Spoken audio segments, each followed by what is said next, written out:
Good evening, everyone. It's my pleasure to have you here tonight. We're going to start our meeting. This is going to be our agenda for today. We're going to have some announcements running from 7:30 to 8. Then we're going to have a break, and after the break, we're going to have our main speaker. I want to thank you to all of our volunteers and all the members of ExCom, the executive board. Dave Rosenthal is not able to come here because he has some business trip, so I'm filling in. My name is Carlos Salamanca. I am the vice chair for the South Texas section, and I would like to recognize some people who, some of them are here tonight, some of them are not. So Chaitanya, Yurika, Shamal, Sanjay, Sheena, Kevin, Tom, Matt, and all our volunteers, especially our audiovisual group. Now, being a member with the South Texas section and the AICHE is very important because we can have many activities and we can reach our community in many different ways. Recently, we have reached our community with the Hurricane Harvey. We have had a lot of opportunities for our volunteers to come and participate. Also, we have our monthly dinners. Then we have, we support education. We are in charge of the workshops, the PE review class, and many conferences. Also, networking events. Assisting to those events brings a lot of value to our profession. And then we have our local chapters for the college and the young professionals. There is an opportunity also for awards, recognition, and also being involved with the community with the K-12 outreach.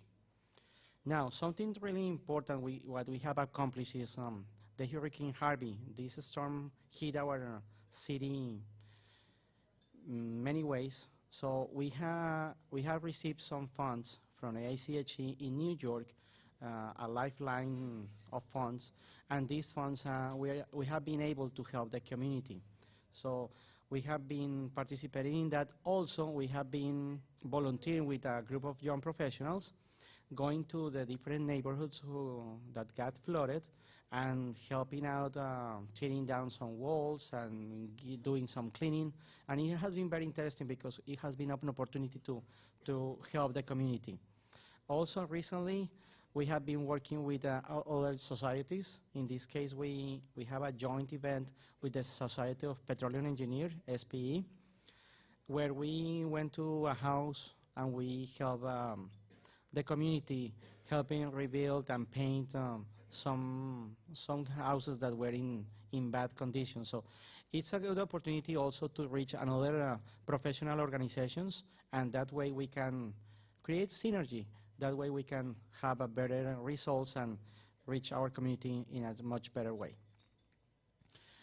To let you know, give you a heads up, our next meetings, today's meeting here at the Book and Pilas, including the Water Forum, we are going to have also an event in December the 5th.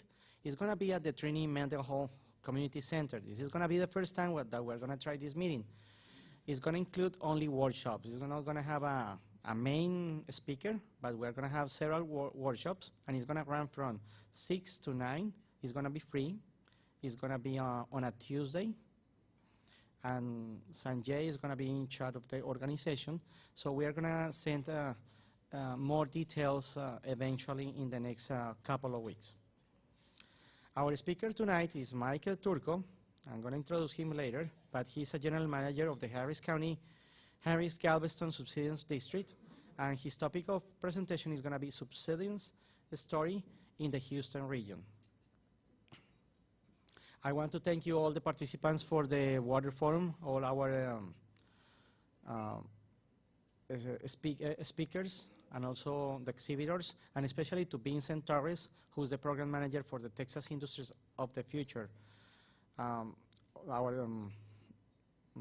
The companies that organized the exhibition floor tonight were Monroe Environmental, EPE Engineering, and I saw some other companies participating. I don't have the names here, but they are going to come later. If you guys are part of the South Texas section, or if you guys know someone who wants to be member of the South Texas section, this is the largest chapter in the U.S. and all the dues that are coming to for a payment, uh, they are leading to support different activities. You guys can become members, but also you can be a local member for 2 years before joining AICHE. So don't forget, if you need to renew your membership or you want to sign, this is the right opportunity to do it for 2018. Also, if you guys know a company who can host one of our meetings, our monthly meetings, please let us know. We are requiring a space for 100 people, space for workshops, ability to provide dinner catering, also convenient and free parking, and security checks for liability purposes are available. And if you have any company that you think it can be a good fit, please contact David Rosenthal, who's the chair for the South Texas section. Also, we are in YouTube. In case you were not able to see the presentation, we have different channels of communications, including Facebook, YouTube, Twitter, and LinkedIn. We have more than 30 videos in library from previous meetings, so in case you want to review some of the main presentations that we have had in the past. Also, this year and next year is going to be a big milestone for the South Texas section. We are going to turn our 75th anniversary, and we are going to combine a group of people, previous chairs and some other volunteers who wants to be part of the organization committee. We are going to organize several special events through the year next year. Elections are now. Please vote. We have some positions available and some candidates. We have some people running for chair-elect. In this case, we have the names of Tom Rem and Morgan Reed. Also, for secretary, we have Deborah McCall. Position 4 for membership, we have Jimmy Kumana. Position 2, outreach, we have China Reeves and Emmanuel Dada. So if you guys didn't cast your vote, we have for your convenience, we have a box in the table. You can do that now. Also, you can do that in the online. The instructions are: you have to mark the ballot, you have to seal it in the envelope, print your name, and if you remember, put your AIC membership, and also place just the envelope in the ballot box. That's it. It's very simple. Sponsorships. We have many opportunities for sponsors. The benefits are that if you sign up for 2018, there is a good marketing opportunity for your company, for your products, for your services. Also, it's availability of different customers, different networking and professional relationships that you can develop here in our meetings. You can have the opportunity to introduce your company in the meeting. Also, you are going to have a space to display the information about your products. We are going to make reference in our different channels of communications, like the social networks. Also, we are going to include you in the T-shirts that we are going to use with the volunteers in our different events. It's another opportunity to help our local organization and help our members in different ways. So we can advertise your company logo during our meetings and our events. So please keep in mind if you know someone or if your company is interested in doing that. Also, we have opportunities for sponsorship at our meetings like this.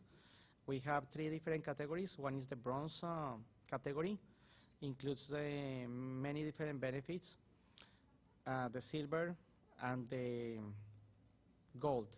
The details are displayed on the slide and also on our website. We want to thank you, our sponsor for 2017, which includes the companies on the slide. They have been silver and bronze sponsors, and we are really thankful to all of these companies and to all of you, because Through these companies, we are able to help the community in many ways, including the scholarships to our local chapters and also helping out the community. We are very thankful to our Season Pass members. We have over 30 different Season Pass this year. This is the list of people who sign up for Season Pass. And we are going to open up the Season Pass sign up for 2018. We are going to keep the same prices. It's going to be $149. It's going to include 9 different dinners, including the October meeting, which is the part of the South Process Technology Conference. And you are going to get your own name badge, like some of the ones that you have here. And there is not going to be need to register for these meetings because you are going to be automatically participating in those meetings. Now I would like to call Sanjay to make some announcements about education and workshops. Sanjay?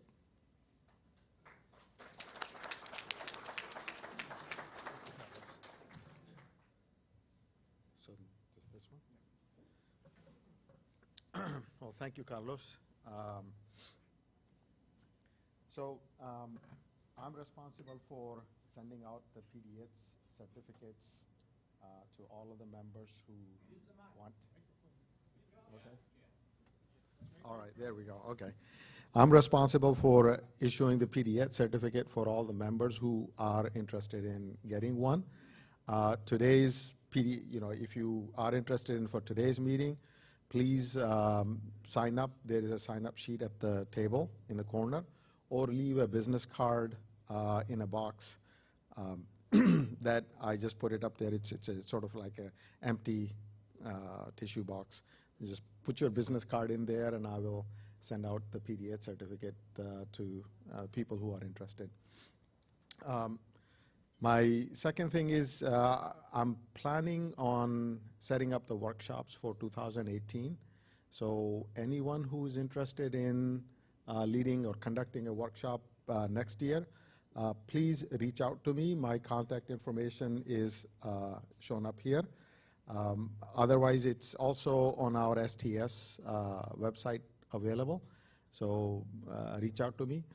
And one other thing is, if you are interested in conducting the main or speaking out at the main presentation, please audit. So.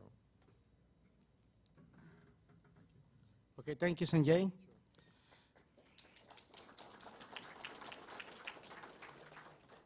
Now, I would like to talk about the PE review course.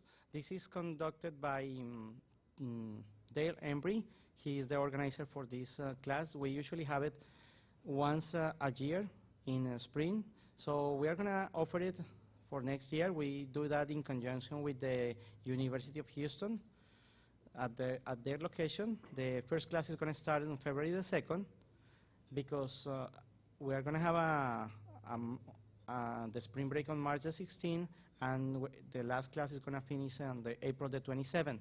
The format for the PE has changed. Now it's going to be computer-based for the chemical engineers. It's no longer paper and pencil. So we need to adjust to that accommodation. The cost is going to be $900 for non-members of AIChE and $650 for members of National and the South Texas section. Please contact Dale if you are interested in participating, or if you know someone who might benefit of this class. Something that Dale is doing now is they are offering a PE class for in the fall for companies. So in case your company is interested, you guys can approach Dale and provide your inquiry to him.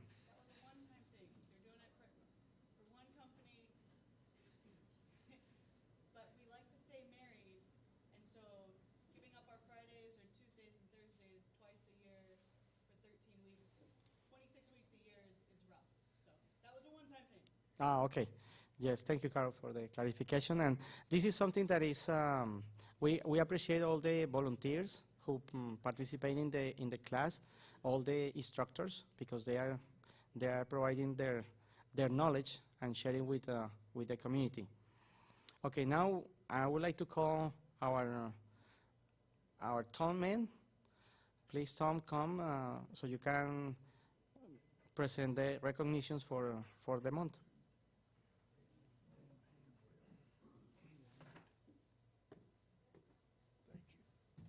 you. You're going to have to go down and present it.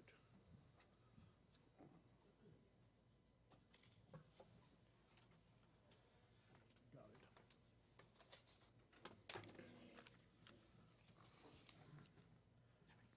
it. Okay, yeah, click that. You got it on there. Give me the next one. Yeah, okay, good. Vic Edwards received his BA in Chemical Engineering and Chemistry from Rice University in 1962. He continued his education at the University of California at Berkeley, receiving his PhD in Chemical Engineering and Life Sciences in 1967. Vic is a life member and fellow of STS-AIChE and a registered of chemical engineering. He served as the Southwest editor for Plant Services magazine from 1982 to 1984. Vic joined what eventually became IHI Engineering and Construction as a project engineer in 1983 and retired as the director of program of process safety in 2013. He is now a chemical engineering consultant again. Vic has received 3 DuPont Awards for Excellence in Engineering Design, as well as 2 DuPont Awards for Safety, Health, and Environmental Excellence. In 1998, he was named Caverna Employee of the Year. Vic also received the 2002 Service Award from the Process Safety Center at Texas A&M University, where he chaired the Technical Advisory Committee from 2004 to 2011. In 2007, Vic's team received the Process and Construction Award for HSE Excellence in Design from AIChE Solutions in 2015. Vic was honored to receive the Norton H. Walton Russell L. Miller Award for Process Safety from the Safety and Health Division of AIChE. This happened in 2015. Vic has published a titled symposium for, anyway, back to the thing, including the Ninth Global Congress on Process Safety in 2013. Vic also served as on the editorial board of Chemical Engineering Magazine in 2013. Vic has served the South Texas section AIChE as a member of the Executive Committee in position number 1 in 1993, chair-elect in 1994, chair in 1995, and past chair in 1996. Process Safety Management PSM workshops, and in 2015 for his efforts to ensure that South Texas Section AIChE members receive AIChE Fellow recognition, and he's been very successful at that. Thank you, Vic. He and his wife Mary are parents of a son and a daughter, and are even prouder of their granddaughter and 5 grand. No, just go down there.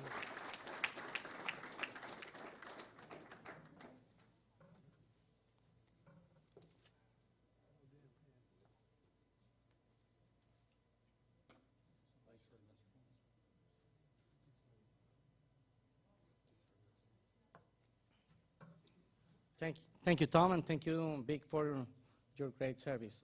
Sure. Thanks very much. This is a great privilege to be a member of AIChE for 50 years and to have benefited from knowing many intelligent and dedicated people who really value their profession or professional life as chemical engineers, and they're great friends as well as great models. Thanks. Keep up all the great work.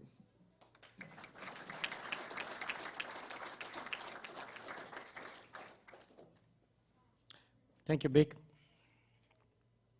Now, I would like to make a comment about, we have some programs that are running as networking. They're called networking lunches, and they are sponsored by Tom Ram. We have two different programs. There is one which is located in the east part of town. It's the third Friday of every month, in case you guys are available and can participate. The next one is going to be a lunch at the Pipeline Grill in La Porte. And these lunches include a presentation, and it's an opportunity to network with people who is in transition. Also, we have another one, which is the first Friday in networking.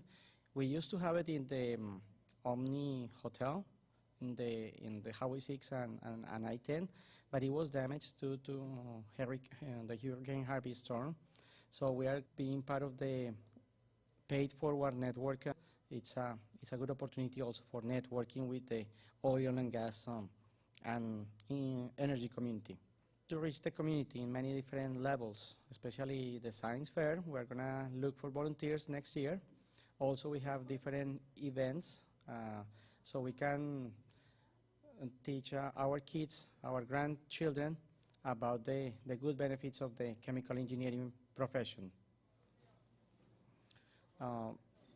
Morgan Reed is our young professional chair, and he has been a tremendous help and doing a great job through the year with many different activities, including outreach programs and networking events.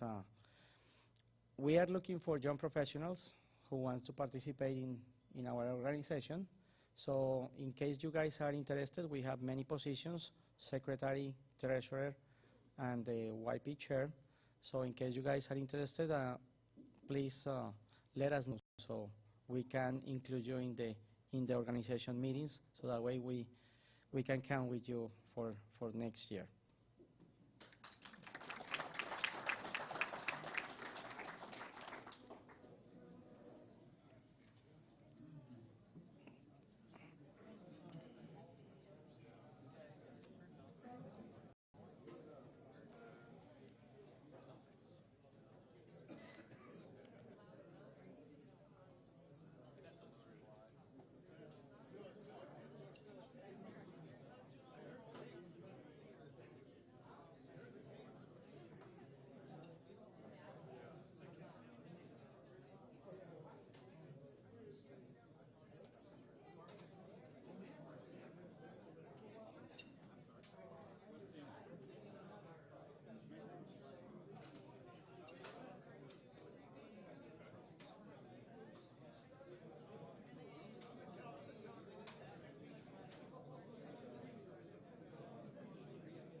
Got it.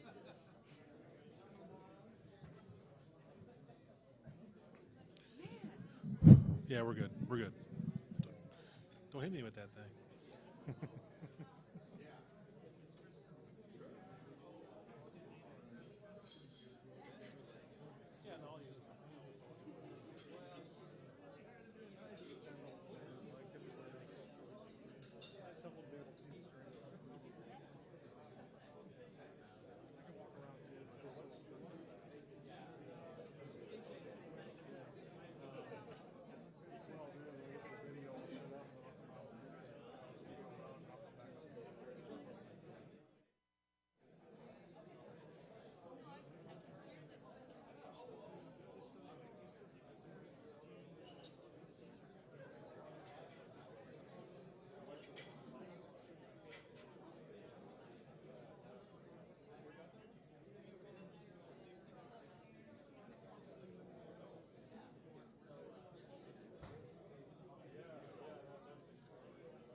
We're going to come back to our meeting.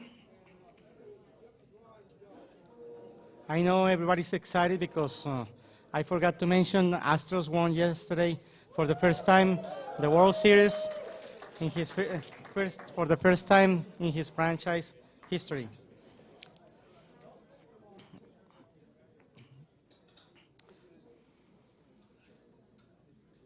Okay, it's a great pleasure for me to introduce our speaker tonight. His name is Mike Turco. He's the general manager of the Harris Galveston Subsidence District. He has been there for 4 years. He works in operations, making sure that all the goals, strategies, and policies that have been in place are implemented. He holds a Bachelor of Science in Geology from the University of Nebraska at Omaha. Also, superior studies at the University of Nebraska in Lincoln. His topic tonight is going to be the subsidence story in the Houston region. Please help me welcome Mike Turco.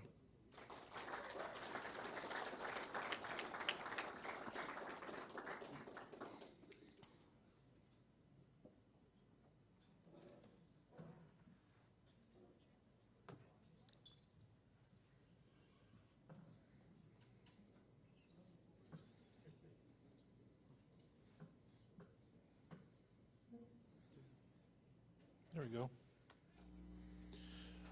Well, good evening. I was going to start off my talk with the Astros winning, and I figured I'd get a good round of applause for that, but since you stole that thunder, I'll tell you that Deshaun Watson blew his knee today, and he's out for the rest of the season. How you like that? So, amazing how things can change in 24 hours. My name is Mike Turco. I've been with the Subsidence District now for a little over 4 years, and you know, it's subsidence in our area, particularly around this time in the aftermath of Harvey, is a very, that's a very poignant topic to discuss tonight. You're not going to see a lot of really cool chemistry equations tonight. This is all about geology and compaction and soil physics, and it's going to be given to you in a lot of different ways. But really, it's about the impacts of subsidence on the landscape in our region, how we use groundwater regulation to stop subsidence and prevent future subsidence. And also, I'll talk a little bit about some priority issues and some research that we're doing at the district to look at alternative water management strategies in the future as we move this region from groundwater, which is essentially a unlimited, very cheap, good quality source of water, to alternative sources of water that have limitations, that aren't as cheap and aren't as readily available. But before we go to that, back in 2014, there was this really good piece done by 60 Minutes that talked about the drought that was going on in California. Of course, many of you probably remember the drought that we had here in our region back in 2011 and 2012. I'm going to play this video. It's about 12 minutes, so I know it's late, but try to stay focused. It is 60 minutes, so it's not going to be knee-deep in really advanced science, but it's really good information. It touches a lot of pieces of water management, from managed aquifer recharge to reuse to subsidence to groundwater use in agricultural regions. But when you're listening to this, this is where Houston was back in the 1960s. And this is kind of this type of issues is how what brought about the Subsidence District, and then we'll take it off from there. So hopefully the video works. It's been said that the wars of the 21st century may well be fought over water. The Earth's population has more than doubled over the last 50 years, and the demand for fresh water to drink and to grow food, but savings accounts need to be replenished. And there is new evidence that so much water is being taken out, much of the world is in danger of a groundwater overdraft. The story will continue in a moment.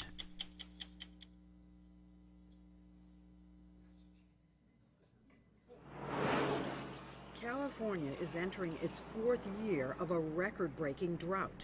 Last year was the driest since the state started keeping records more than 100 years ago. And yet, pay a visit to California's Central Valley, and out of that parched land, you'll see acre upon acre of corn, almond trees, pomegranates, tomatoes, grapes, and what makes them all possible, water. Where do you get water in a drought? You take it out of the savings account. Groundwater. California Irvine is a leading expert on groundwater. It's like a sponge. It's like an underground sponge. He's talking about the aquifers where groundwater is stored. Layers of soil and rock, as he showed us. Put a straw into a sponge. You can actually suck water out of very deep in the ground. So it's either drill down a monitoring well. So this is a well. This is a well. We have a tape here that has a sensor on the end. Oh, let me see. The Geological Survey has 20,000 wells like this across the country. It's a tape measure. It's a tape measure. How will you know when it's hit water? It's going to beep. By comparing measurements from different wells over time, they get the best picture they can of where groundwater levels stand. She unspooled and unspooled until finally, oh, it startled me, as gathering data from holes in the ground like this has been the only way to get a handle on groundwater depletion. That is, until 2002 and the launch of an experimental NASA satellite called GRACE. What does GRACE stand for? So GRACE stands for Gravity Recovery and Climate Experiment. Mike Watkins is head of the science division at NASA's. They're actually measuring each other's orbit very, very accurately. What affects that orbit is gravity. As the first one comes up on some extra mass, an area of higher gravity, it gets pulled away from the second spacecraft. And that's where water comes in. Since water is mass, it affects the pull of gravity. So after the first GRACE satellite approaches an area that's had lots of heavy rain, for example, and is pulled ahead, the second one gets there, feels the pull, and catches up. The instruments are constantly measuring the distance between the two. Their changes in separation, their changes in their orbit, are a little different this month than last month because water moved around and it changed the gravity field just enough. So GRACE can tell whether an area has gained water weight or lost it. So GRACE is like a big scale in the sky. Absolutely. GRACE can also tell how much water an area has gained or lost. The sky is measuring groundwater. It is fantastic. I thought it was complete nonsense. There's no way we can see groundwater from space. Jay Familietti started. Yes. It got so dark red. Yeah, that's bad. His India findings were published in the journal Nature. But as he showed us, India wasn't the only red spot on the GRACE map. So this is right outside Beijing, Bangladesh, and then across southern Asia. He noticed a pattern. They are almost exclusively located over the major aquifers of the world, and those are also our big food-producing regions. So we're talking about groundwater depletion in the aquifers that supply irrigation water to grow the world's food. If that isn't worrisome enough, some of those aquifer systems are in volatile regions. For instance, this one that is shared by Syria, Iraq, Iran, and Turkey. Turkey's built a bunch of dams, stored a bunch of and into academics to the problem, and he isn't the only one who's worried. A 2012 report from the Director of National Intelligence warned that within 10 years, many countries important to the United States will experience water oil. It's true. It's headed in that direction. And what about our own food-producing regions, like California's Central Valley, which produces 25% of the nation's food? What is GRACE telling us there? 2008. Right. And now things are going to start to get very red. GRACE is confirming what the Geological Survey well measures have shown, but giving a broader and more frightening picture, since it shows that the rainy years are not making up for the losses. 14. Dark red. That's alarming. It should be. So much groundwater has been pumped out here that the Geological Survey says it's causing another problem. Parts of the valley are literally sinking. It's called subsidence. So the ground basically collapses or compresses down, and the land sinks. And the land is sinking down. Happy? No, everybody knows that there's a water problem. Everybody knows you got to drill deeper, deeper. It's funny you say that because we're actually going to drill a well for that farmer next door also. Making things worse, farmers have actually been planting what are known as thirsty crops. We saw orchard after orchard of almond trees. Almonds draw big profits, but they need water all year long, and farmers can never let fields go fallow or the trees will die. But with all the water depletion here, we did find one place that is pumping water back into its aquifer. Look, it really looks ickier up close. We took a ride with Mike Marcus, General Manager of the Orange County Water District, and a program some call Toilet to Tap. They take 96 million gallons a day of treated wastewater from a county sanitation plant, and yes, that includes sewage, and in effect recycle it. He says in 45 minutes, this sewage water will be drinkable. You'll love it.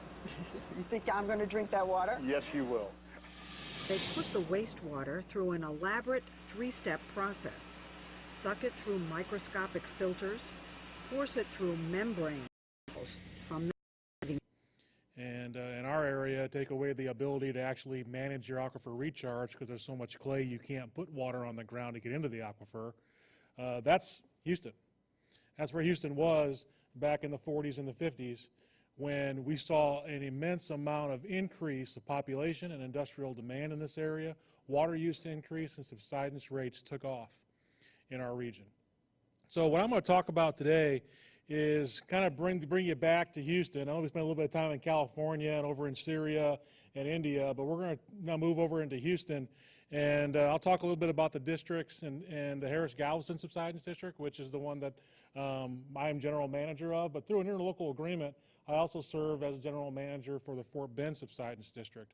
We're unique pieces of government in the state of Texas. We're considered a special purpose district. I have a 19-member board of directors at the Harris-Galveston District, and they're appointed by local elected officials in ranging a capacity. The City of Houston, the county judges of both counties, a consortium of cities in Galveston, several other cities in Harris County all appoint members to my board at Harris-Galveston. In Fort Bend, I have a 15-member board, and they're appointed in the same manner, just different elected officials.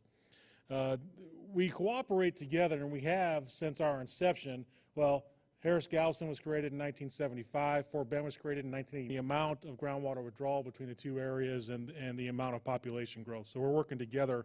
Area is caused by the compaction of clays in the aquifer due to depressurization of those clays by groundwater withdrawal. It's been well documented and looked at by the USGS, U.S. Geological Survey, for many years. There's been a lot of academics look at it as well, and there's a wealth of information out there. And if you're interested, I can send you some links and direction on where to look at that thing. But the picture you see there is from Goose Creek Oil Field in 1929. Goose Creek Oil Field was the first documented case where shallow fluid extraction was linked to compaction in the aquifer and subsidence at the surface.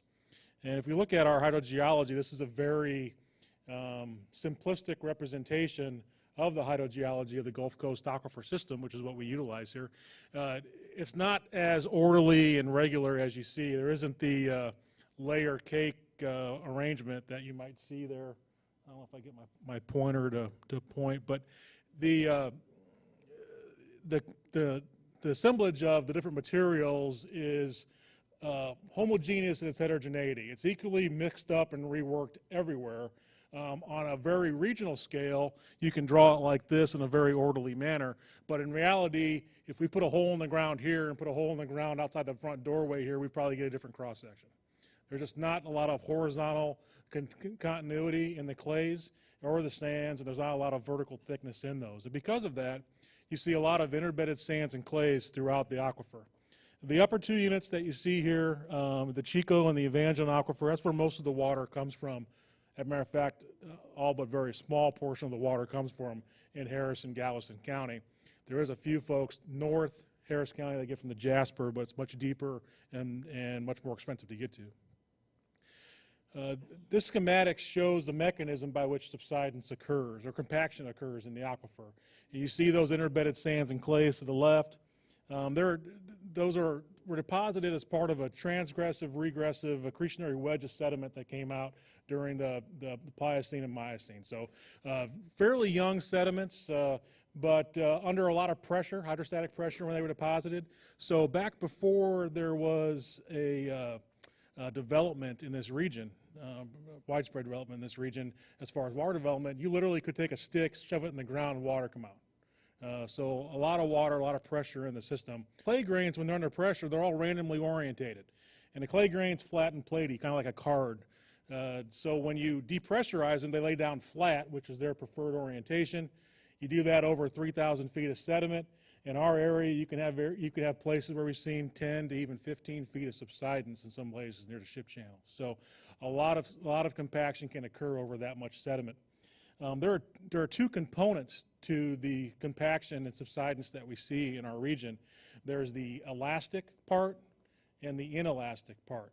So the elastic part is the part that cracks your driveway, hurts your foundation, and breaks up your sidewalk.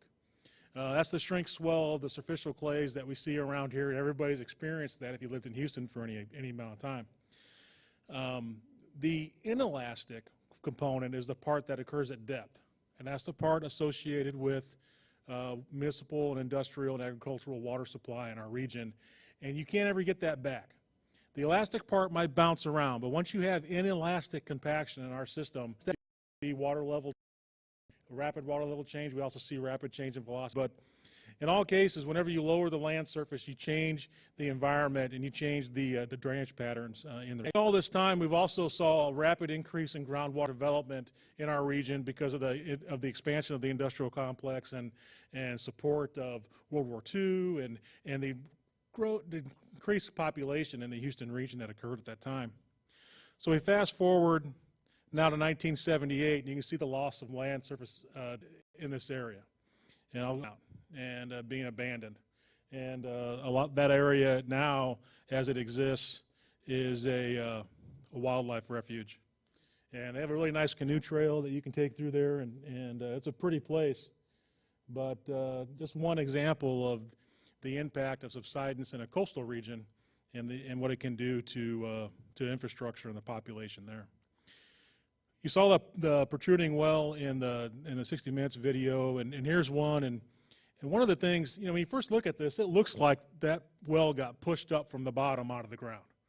And when I first moved here from Nebraska back in 2004, I was working for the U.S. Geological Survey. I spent 17 years with them and ran the local USGS office as their chief hydrologist. And when I would talk about this initially, I'd say, well, if you measure from where that slab was and to the ground surface today, you can measure the maximum compaction that's occurred there. But that wasn't right. Because really what's happened is that whole well bore in the well has sunk down. How do you track subsidence? We're not talking about a lot of movement. And in our area, when things are really going good for plug, resting on that concrete plug is an inner stem of pipe, which you see coming out the top of that and going all the way out the top of the roof there. And what we do is we track the movement of a reference point at inner stem to the movement of the case reference station for our region. And what we do is we compare the movement of that to the compaction that we see at these locations, so we can see if the concrete plug is moving not only in the vertical, but also in the XY direction. So we have actually about 170 or so of our GPS stations throughout the area. A GPS antenna on top, we occupy it so many times per year and measure that data and crunch rates for each one of those sites. We actually do this work in cooperation with the University of Houston. We have a sponsored research agreement with them. They process all of our data. They have their own NSF-funded network that looks at subsidence in the region, and we're able to leverage their work with ours, which has worked out really well so far. So we know that subsidence is an issue, and we know that there's some things that we can monitor to help us understand the impact of water use on the aquifer. And our mandate from the legislature was to stop subsidence from occurring and prevent it from water. Is basically anything that you can use that doesn't cause subsidence, you can use as an alternative water supply. So we began in 1975 with this area of concentrated emphasis. And this included the coastal areas and basically most of Galveston County. And the effort there was, look, this is the area that's and then the Kingwood area. Well, as we out to the west and to the north, and this is the way our regulatory plan is situated today. It works out well for us because it incorporates the regional water authorities in the city of Houston and allows us to work with them to ensure that the infrastructure is developed to facilitate our regulatory plan in the future. So we made some changes in our 99 plan, but really in 2013, we updated our regulatory plan again. And a lot of people ask, well, how do you develop a regulatory plan for an area the size of Houston? And I'll tell you, you bring in a lot of folks and you do what you can to estimate not only where the population is going to get to as far as magnitude, but where they're going to live. And that's a challenge because you really, the further away you get from today, the more uncertain your population projections are and more uncertain where they're going to live is. But we brought together a lot of folks to help us with that. If you want to get an idea of what population expectations are based on the 2010 census, this graph shows the population change by area. So area 1, 2, and 3 from bottom to top. Area 1 is in Galveston County. Area 2 is that intermediate area, and Area 3 is northern and western Harris County. And you can see that we're expecting populations to grow a lot. I mean, from 2010, where we're at right about 4 million people, to 2070, where we essentially double. And that's a lot of folks. It's a lot of water requirements for the area. If you want to look at it about where they're going to move to, here's a little video or animation that shows where you expect those folks to end up. And there's no big surprises here. I mean, out 290, up the I-45 corridor, down 59, northeastern Fort Bend County, northern Fort Bend County, western Harris County, north 50. I'm sorry, it goes to 2070. So we went through several different scenarios, and we evaluated what if we didn't regulate any more from where we are today, and what if we kept things the way they are, the plans are today, what if we modified a little bit, and what if we modified a lot. And basically, you go through multiple scenarios, and we settled on a scenario that actually moved out the conversion dates in Area 3 to 2025 and 2035. And we make those conversions right now in Area 3. So let me take a step back. So in Area 1 and Area 2, our regulatory plan, those areas have been what we call fully converted. So Area 1, which is Galveston County, now takes 10% of their total water demand as groundwater. The rest is alternative. In Area 2, it's 20% groundwater, and the rest is alternative.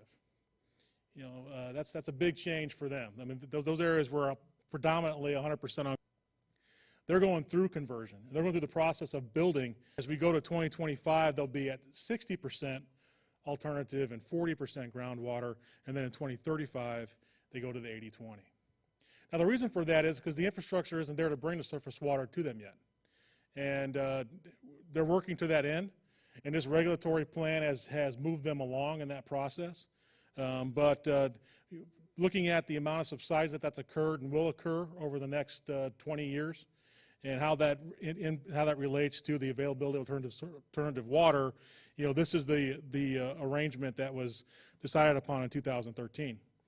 We do have an exemption for agricultural irrigation. It may have been a bigger issue back in the 70s, but there just really isn't a whole lot of agricultural use anymore in Harris or Galveston County. Agricultural use accounts for maybe 1% of the total groundwater use in the district. Our only hammer, the only ability that we have to hold someone accountable is through a mechanism called the disincentive fee. So right now, our regular permit fee is, or go over your allocation in the through your permitting process, either by choice or by circumstance. You have to pay the district a disincentive fee of $8.75 per thousand. So it's quite a difference. And that's the incentive for compliance, and it's worked very well for us over the last few years. That $8.75 is actually 2018 rate. Right now it's $8.46. It's indexed to the city of Houston's maximum contract water rate. So what have the impact of this regulation been on groundwater use in the area? Here's a graph that shows groundwater withdrawals through 2014. I should update this through 2016 because we have that information, but it tells the same story. Water use in Area 1, which is the blue bars on the bottom, you can see that tailed off very quickly as we went through conversion. Area 2 is the next color up. They tailed off and ended up back in the 90s and the early 2000s. And then you see Area 3, which has gone through some conversion, but continues to be where most of the groundwater is used in the area today. About 80%, 85% or so of the groundwater used in the district is used in Area 3. I'm not going to go off this site today, but the USGS has developed a very useful tool on the web that if you Google Texas Gulf Coast groundwater and land subsidence, USGS, you'll get to this page. And the cool thing is that it has all of our historical water use data, water level data, and all the well information and the contour changes and all that, all available. And you can look at them side by side. You can go through multiple years. You can look at them in sequence. It's a very useful tool for understanding how water use has changed in the region, but more so how water level has changed as a result of that. Just to give you an example of what that kind of looks like, from 1977 to 2017, this is the water level change in the Evangeline Aquifer, which is the most widely used aquifer in our region. The cooler contours are areas of groundwater level rise. The warmer colors are the areas of groundwater level decline. So in the areas where you see blue contours, what we'll see later where you don't see a lot of subsidence occurring. In the areas where you see the red water is still a primary source of water, and also the areas where we see the current active subsidence occurring today. If you look at the Chico Aquifer, which is the shallowest of our aquifers, you see a similar story. Again, in areas where there's been conversion, water levels have come up. In areas where there's currently going through conversion, water levels continue to be declined from that 1977 benchmark elevation, which is when we started this process. So looking at the subsidence data, here's our look at our network, and it extends throughout Harris County and into the counties nearby. Those are all of our GPS sites. And before I get into the recent data, I want to show some historical information. Here is, it's kind of busy, the entirety of Beltway 8, about 6 feet of subsidence. It extends all the way over to the extent of Harris County. And that's the 6-foot bowl you may hear people talk about. And then there's some isolated areas in the Ship Channel in eastern Harris County by the Beltway and outside the Loop and down near Texas City. But you can see that on a regional scale, the subsidence begins to look, all the different local subsidences from all those different little wells superimposed on each other. And it acts very much like the water level maps that you might see of the same time period.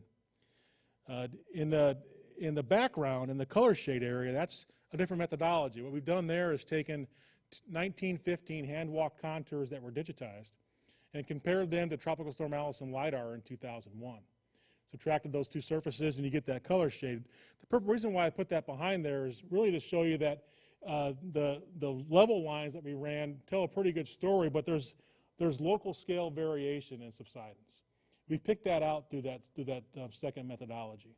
It's a much more complex than what we can represent through normal level lines. And there's other methodologies that we can use. We've used INSTAR in the region, and it has some limitations in our area because of the humidity and vegetation.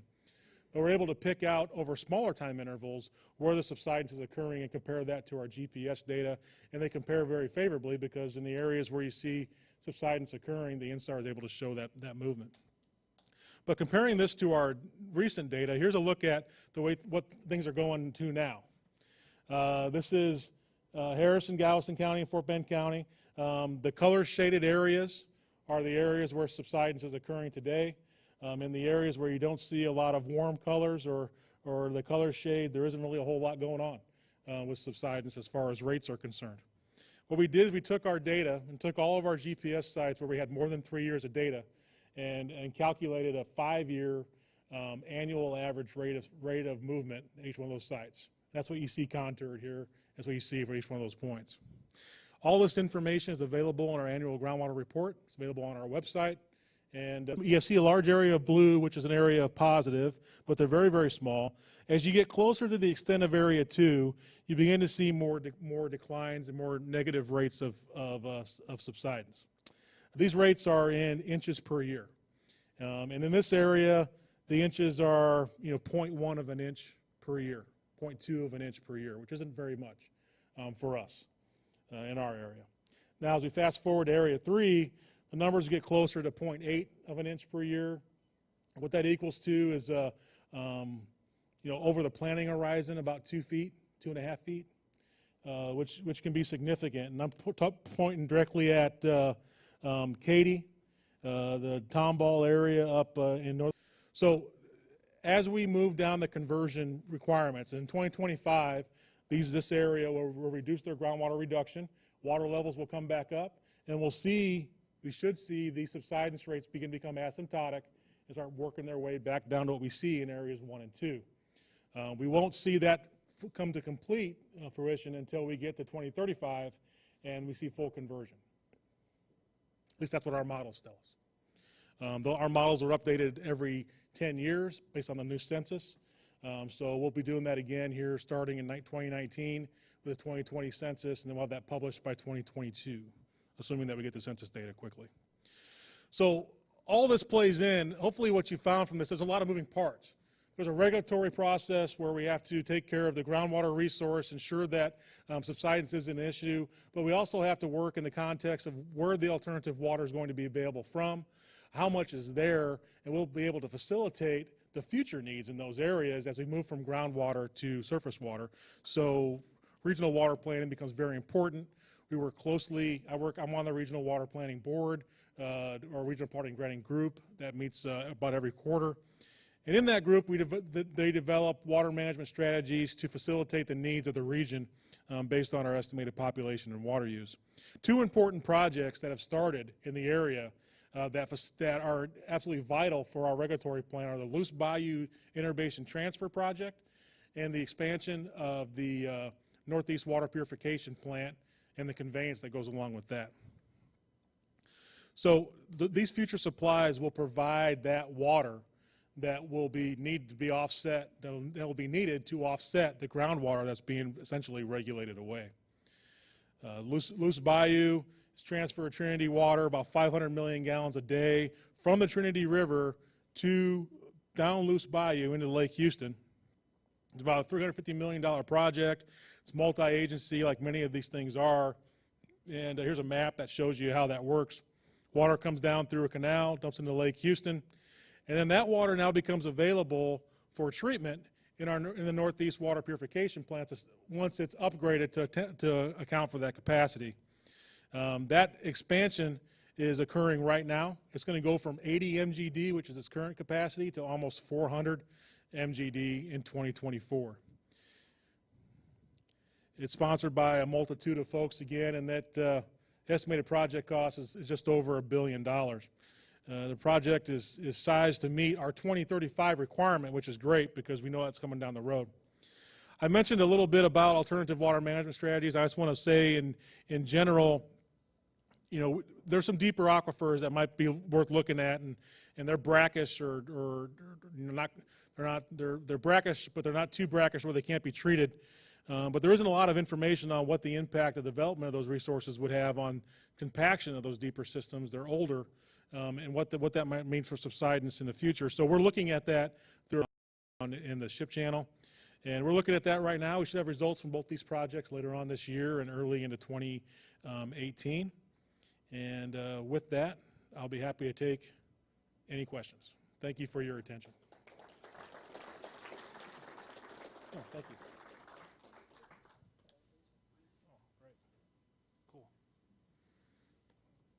Yeah, go ahead. Yes, in the back.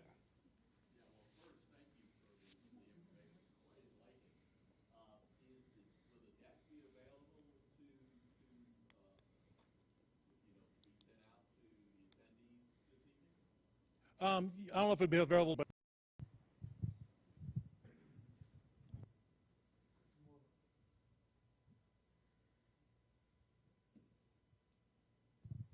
okay, thank you. This is more of a comment on that. I moved to this area when I finished undergrad in December of '76, and I moved into Dickinson. And at that time, at that time, the elevation on the front doorstep of my house. As that water level goes down, you keep setting a new pre-consolidation until it stops, it comes back up, and that's your historical minimum. And the thought was that if you never exceeded that historical minimum in water level in the future, you shouldn't see any additional compaction in those areas. in 2011 and 12, that didn't happen. We saw water levels decline. They didn't exceed their historical minimum, and we saw compaction occur and subsidence occur. We saw, and it occurred everywhere. Every one of our GPS sites saw compaction during that time, and all of our extensometers did. So drought's still an issue, and groundwater use in that area is still an issue, even though we've seen a lot of water level rise. But it's certainly not the issue it was back in the 70s. But we have seen some movement, but it's been small. When I say small, we're talking 3 or 4 tenths of a foot over that time period. Sir. This is a very exciting presentation, and thank you for all this information. Comparing a situation with California, I add one more quote I heard in a conference recently, that by 2050, I heard, Texas may need to source half of its water from desalination plants or something of the same magnitude, which makes me believe that we are gradually running in shortage of water supplies, including surface water. So I want to hear your opinion. Is that the case, and is there any conservation measures that we need to enact in the future to address that? Okay, well, I'm going to answer that in 2 parts. Okay, so I haven't heard that particular. I think we talk about the Texas as a whole. The discussion is a lot different than when you talk about the Gulf Coast and us, right? I mean, we get 60 inches of rain a year on average. It's only during those very small periods of time when we have drought that we're going to have a concern on surface water resources around here. But West Texas, completely different story, and there's a lot of brackish resources out there, and they may be in a situation where they may get all of their water from brackish or some kind of mix of brackish or reuse. You bring up a good point that I didn't mention that I really should, is that water conservation is as much a water management strategy as building new reservoirs or doing ASR. Water conservation is the #1 thing that all of us in this room today can do to affect the availability of not only surface water, but groundwater in the future. We have a large water well, it's not large. We have a water conservation mission, and we do a lot of water conservation work in the district. We do an elementary education program that teaches water cycle and subsidence and groundwater to about 70,000 4th to 6th graders in the region every year, sponsored by your local mud districts and cities that sponsor that program.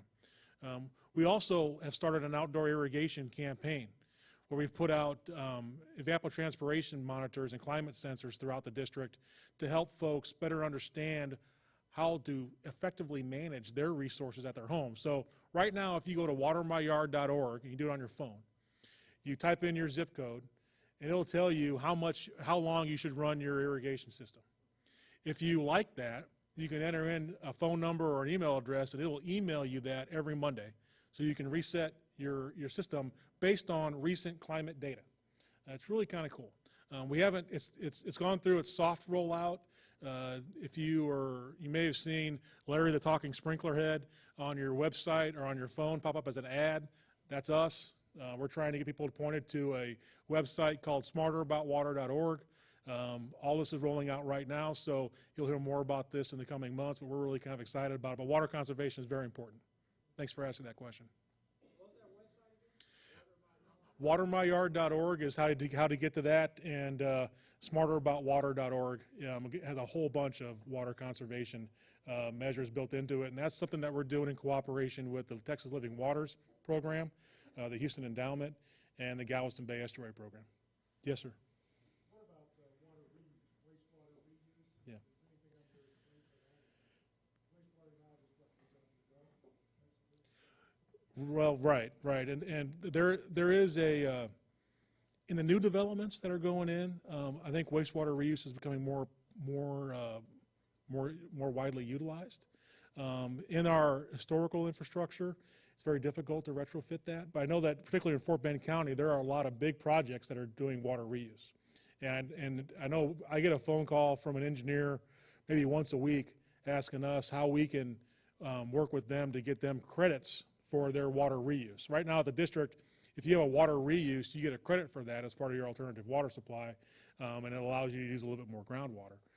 That helps them out a little bit. So water reuse is I've seen that become increasingly more popular over the years, particularly in the areas of new development.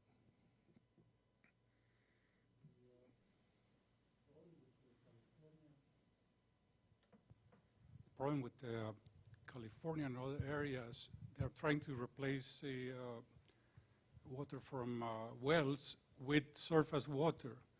But what has happened is that the water that reaches the sea is much less, so you get lots more salinity, and so they have denied water to agriculture just to keep that salinity out. So moving surface water from one place to another is not a permanent solution. So you see in the Middle East, the area between Israel, Syria, and Jordan, they all take water from the Jordan River for irrigation and drinking. What has happened is the Sea of Galilee level has gone down to very low levels. So Jordan uses almost exclusively groundwater for their needs. So in Israel, what they have done is now gone into desalination, because you can't just, so Israel uses now 60% of their water needs come from desalination. So that is a solution provided by your friendly chemical engineers. Well, and let me just say, any of you want to try to push seawater desal here, I'm your #1 fan, because seawater desal is our silver bullet. It's essentially an unlimited source. It will not cause subsidence. The only problem is right now it's hard to get folks past the wholesale cost. The wholesale cost just isn't quite competitive yet, but it's getting there. I just recently talked to a group, IDE, you might be familiar with those folks, and they're working on developing a project down in Freeport, seawater desal. Freeport's a good place because they don't have the same environmental concerns that you would have if you try to put one in Galveston Bay, because of all that goes on in Galveston Bay. So there's folks looking at that, and I think if we can find a way to get seawater desal to become a viable management strategy for this area, if for no other reason, to take the pressure off the Brazos River Basin surface water, which has limitations, I think that'd be a great win for the whole region when it comes to water supply.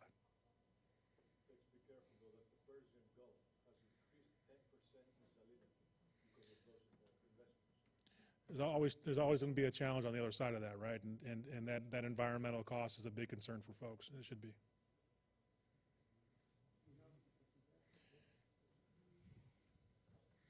Well, first of all, thanks for. Do you have any projection of what the cost of the subsidence would be on the design of foundations and structures? Well, there's been some work done, and there was work done by Texas A&M back in the 80s, and they looked at a very specific area down in Clear Lake, very localized area, and they estimated the cost of damage to infrastructure from subsidence just in that area in the tens of millions. And that was back in the 80s. You know, transfer that to current cost today, it'd be a lot more than that, and it was a very small area. So the numbers get big in a hurry, and you know, we look at the cost of the flooding that we've had here recently. Granted, those were amazing rainfall amounts in areas that were widespread. But you know, cracking foundations, damaging pipelines, those are one thing. You compound that with getting all those areas wet, particularly areas that hadn't gotten wet before. Subsidence can be damaging and costly in a hurry. I know your focus is on water, but can you explain real quick how the Eagle Ford oil and gas activity has affected subsidence in this area? Like, does the oil and gas activity affect subsidence as much as groundwater use? Well, it can if the oil and gas extraction is utilizing, they use a lot of water for that, particularly in the hydrofracking methodology, and if they're pulling that water out of a unconsolidated, relatively shallow and young aquifer, then they have the same impact as a municipal supply or industrial supply. In those cases, it'll be because they're basically on an island by themselves. You'll see a very localized depression, much like we saw Goose Creek oil field back in the 20s. But not all aquifers are created equal, and it's important to recognize that in Texas, the Gulf Wards in Trinity, a collapse of a salt dome because of injection along the margin of the salt dome. So those things happen, but the Gulf Coast aquifer is susceptible to that because it's unconsolidated sediment, it's an embedded sand and clay, and it's that clay in the matrix. You got to have a lot of clay in the matrix for that compaction to occur. To about 1 inch per year in the Evangeline, and in the Jasper, which is the deepest unit and not used much in Harris County, but predominantly used in Montgomery County, the recharge rate there is about 0.1 to 0.5 inches per year, essentially 0. So when you use water up there, 1, it's about 50,000 years old, and 2, you're not going to see it come back anytime soon. Okay, we are running out of time. Round of applause to Mike. Thank you. Thank you very much. Thank you.